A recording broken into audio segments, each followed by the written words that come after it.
Bəzi insanlar var, mənim dediklər təkrar edir.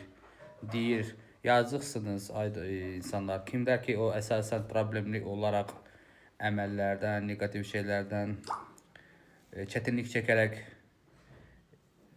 ekstrasens, doğru adam axtarırsınızsa, əvvəl onun vaxtı ilə verilmiş proqnozların tarixlərinə bax. İndi belə bir şey izah etməyə çalışıram ki, onu deməyə çalışıram ki, aldanmayın da. Mənim verdiyim proqnozları təkrar edən adamlar var.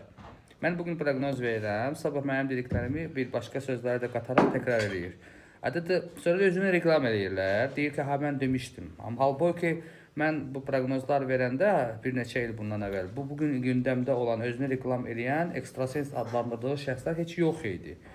Bu sözləri reklam edərək sizin cibinizə girir. Sizin özünüzə görə edirəm. Yazıqsınız, aldanmayın. Mənim dedikləri təkrarlamağın